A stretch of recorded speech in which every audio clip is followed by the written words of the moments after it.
ನನ್ನ ಹೆಸರು ಸನ್ನಿಧಿ ಎನ್ಸಿ. ನಾನು GHPS NK-ಹಳ್ಳಿಯಲ್ಲಿ 7ನೇ ತರಗತಿಯಲ್ಲಿ ಓದುತ್ತಿದ್ದೇನೆ. ನಾನು ಈಗ ಹೇಳುತ್ತಿರುವುದು ಪೂರ್ಣಾಂಕದ ಗುಣ. ಸಂಖ್ಯೆಗಳು ಬೇರೆ ಬೇರೆ ಚಿಹ್ನೆ ಹೊಂದಿದ್ದರೆ ಅವುಗಳನ್ನು ಕಳೆಯಬೇಕು ಹಾಗೂ ದೊಡ್ಡ ಸಂಖ್ಯೆಯ ಚಿಹ್ನೆ ಬರೆಯಬೇಕು. ಉದಾಹರಣೆ -5 + 3. ಇವುಗಳು ಬೇರೆ ಬೇರೆ ಚಿಹ್ನೆ ಹೊಂದಿದ್ದರೆ ಅವುಗಳನ್ನು ಕಳೆಯಬೇಕು. 5ರಲ್ಲಿ 3 ಕಳೆದರೆ 2.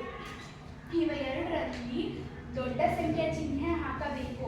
ಇದರಲ್ಲಿ 5 ದೊಡ್ಡ ಸಂಖ್ಯೆ, ಆದ್ದರಿಂದ ಮೈನಸ್ ಹಾಕಬೇಕು. -3 + 8. ಇವುಗಳಲ್ಲಿ ಬೇರೆ ಬೇರೆ ಚಿಹ್ನೆ ಹೊಂದಿದ್ದರೆ ಅವುಗಳನ್ನು ಕಳೆಯಬೇಕು. 5 ಹಾಗೂ ದೊಡ್ಡ ಸಂಖ್ಯೆಯ ಚಿಹ್ನೆ ಹಾಕಬೇಕು.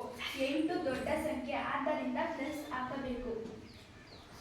+6 - 4. ಇವುಗಳು ಬೇರೆ ಬೇರೆ ಚಿಹ್ನೆಗಳನ್ನು ಹೊಂದಿದ್ದರೆ ಅವುಗಳನ್ನು ಕಳೆಯಬೇಕು. 6ರಲ್ಲಿ 4 ಕಳೆದರೆ 2, ಆದ್ದರಿಂದ ಅವುಗಳು ದೊಡ್ಡ ಸಂಖ್ಯೆ ಚಿಹ್ನೆ ಹಾಕಬೇಕು. ಇವರಲ್ಲಿ 6 ದೊಡ್ಡದ್ದು, ಆದ್ದರಿಂದ ಪ್ಲಸ್ ಹಾಕಬೇಕು. +2 - 5. ಇವುಗಳು ಬೇರೆ ಬೇರೆ ಚಿಹ್ನೆ ಹೊಂದಿದ್ದರೆ ಅವುಗಳನ್ನು ಕಳೆಯಬೇಕು. ಆದ್ದರಿಂದ ಅದರಲ್ಲಿ ದೊಡ್ಡ ಸಂಖ್ಯೆಯ ಚಿಹ್ನೆ ಹಾಕಬೇಕು. 5 ದೊಡ್ಡ ಸಂಖ್ಯೆ, ಆದ್ದರಿಂದ ಮೈನಸ್ ಹಾಕಬೇಕು. ಧನ್ಯವಾದಗಳು.